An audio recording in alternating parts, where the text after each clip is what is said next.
Hey, ThatPaulGuy. Okay, recently you may have seen a couple videos back, I bought the HP Prebuilt that had the 4600G, the Ryzen 5 4600G APU in it. Did some testing on that. Found out that it was kind of handcuffed a little bit by HP and what was in that box and how it was put together. So after running all those tests, I decided to take it out and put it in a different computer to see if it did any better. That's what we're going to look at today.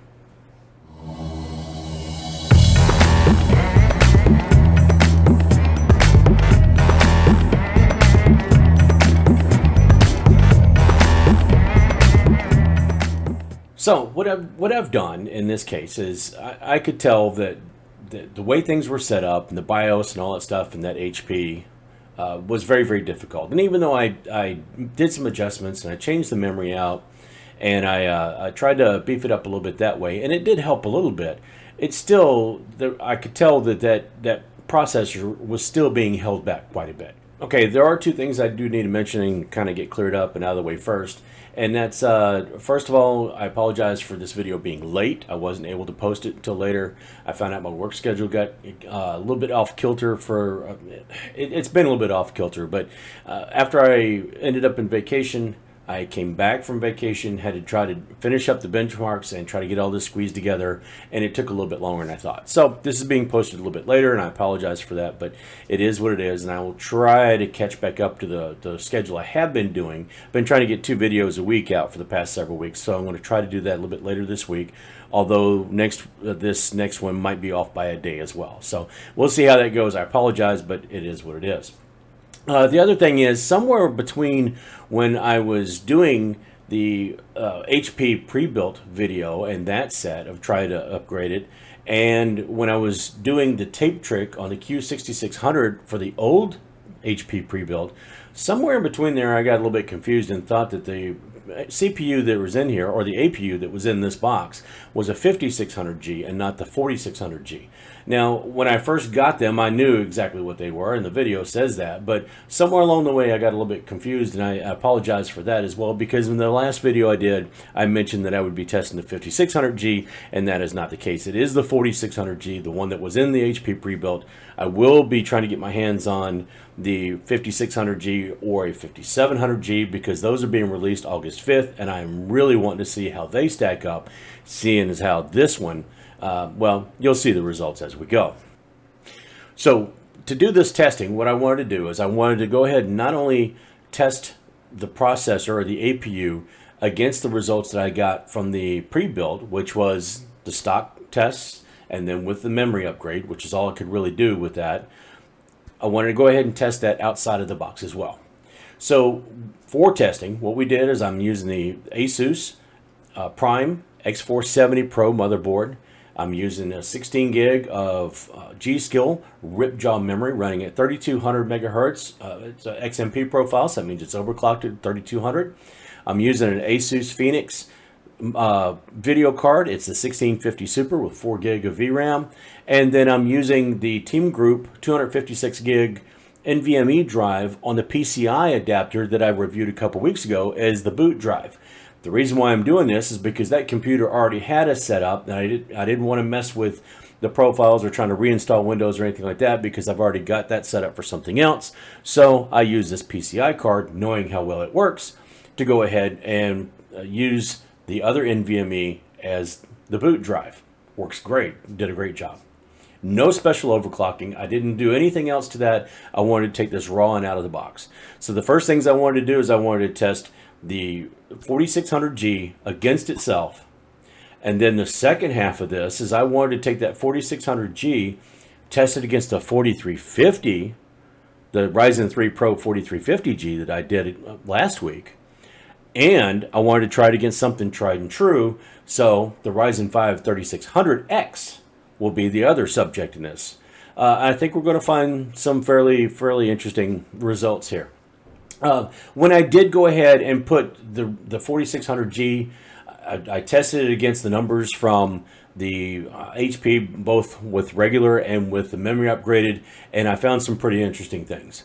First of all, Shadow of the Tomb Raider went from stock memory from stock to the memory increase was about 20%. And then after that was another 18% or so when I took it out of the box and put it on this new test setup. That's huge. Going from 20% when you just upgrade the memory to another 18%, that means that it was definitely being handicapped. At Borderlands 3, about 8% when I increased the memory, and another 16% on the average when I took it out of the box and put it on this test setup with the X470. Similar numbers, Dirt 5 was about 15%, and then another 14% or so. And these are just average round numbers. I didn't go through and calculate everything, but just kind of you can see on the charts what they're looking like. And then finally, Far Cry 5, about a 30%, then 20% jump.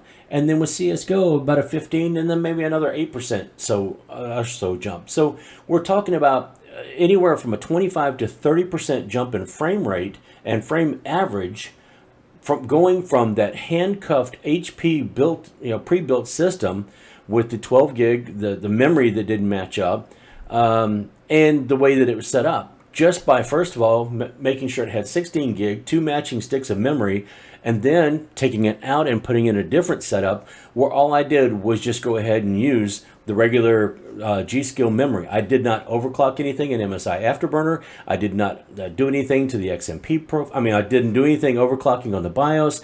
Nothing else was special except for just the basic memory overclock, and that was it. I wanted to make sure these numbers were as raw as I could get them, and that's what we've done. So it's a pretty big increase, and it tells you that there's something wrong inside that HP case or something wrong inside that setup where it's not being allowed to perform to its full potential. But what happens if you do get a video card? Say this is going to hold you over, or you end up having to get one of these, or you end up doing okay, and you get a video card later. Well, that's why I tested it with the Asus, the 1650 Super. By putting that in there, we get a whole interesting set of numbers. Testing it against the 4350, that Ryzen 3 Pro 4350G that we took a look at last week, the 4600G, which is a Ryzen 5, and then the 3600X, also a Ryzen 5. What you're going to find is that's some pretty interesting numbers. In Shadow of the Tomb Raider, the 4350G fell just a little bit behind, but not very much. And the 4600G and the 3600X, hand in hand, right there together. Borderlands, a very similar story. The 4350G actually did just a little bit better at 1080p high, and I don't know why that is, but it's still within margin of error. It was only, basically one frame, so we're talking within 2 or 3%. Dirt 5, pretty much a dead heat in auto and in 1080p.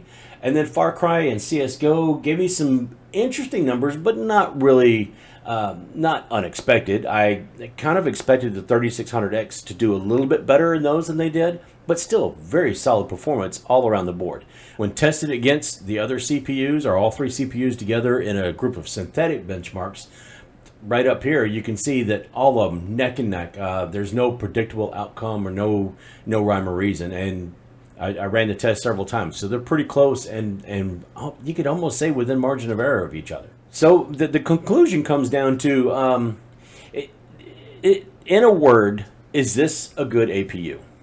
Yes. For the graphics processor on the CPU, it's a great deal. Is it going to keep up with a mainstream Ryzen 5 processor when you get a video card in it? Absolutely. Is this something you ought to go out and get right now? I don't know. The 4000 series, I don't know if you should try to get off the gray market that's meant for OEM builds, or just go ahead and wait until August 5th when the 5600s and the 5600s and the 5700s are released, and then do that, because the 5600, it's going to be about $260. The 5700G is going to be about $100 more than that.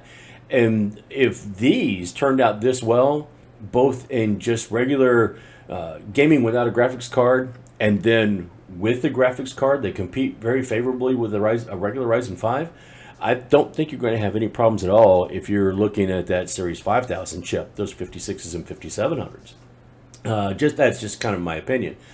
Speaking of doing benchmarks and the way going about that, there was a lot of benchmarks I had to do over a couple of weeks, both with this setup, the 4350 and the old HP and all that stuff.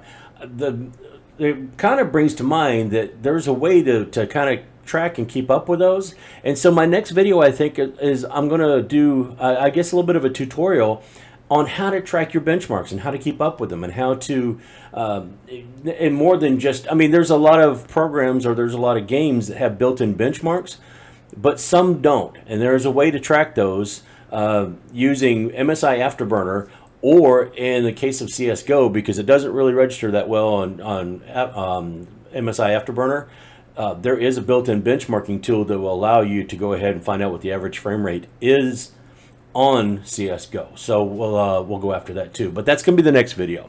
But right now, my opinion of this is a pass. I can't wait to get my hands on either the 5600G or the 5700G and test those out and check them out. I'm looking very forward to that.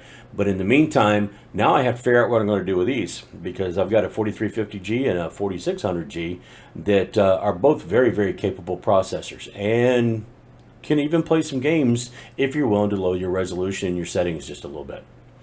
So that's all I got for this time, folks. I thought this was pretty important to go ahead and follow up on. When I bought that HP Prebuilt, I had no idea it was going to turn into this. I'm glad it has, though. But now I'm finally satisfied that I'm getting the most out of that processor that I think it deserves. And I think it's right on par with, some of the more mainstream processors that are already out. I don't know how, say, the 56 and 5700s are going to compare to the Ryzen 3s that are out right now. But I'll be interested in see that too if I ever get a chance to get my hands on a regular 5600X or a 5800X. Maybe we'll try it against those. Anyway, like I said, that's all I got for right now. If you like the video, please throw a like on it. It always helps with the algorithm. If you're not already subscribed, please do so. Easiest way to help me fund this menagerie of craziness, go to buymeacoffee.com and just buy me a coffee. It costs you a whole $5, and it means the world to me, so that'd be awesome. But please do hit me up on the other social media, and please do hit that subscribe button. That'd be more than appreciated. So until next time, when I show you how to benchmark, folks, that's it for me, and I will see you later.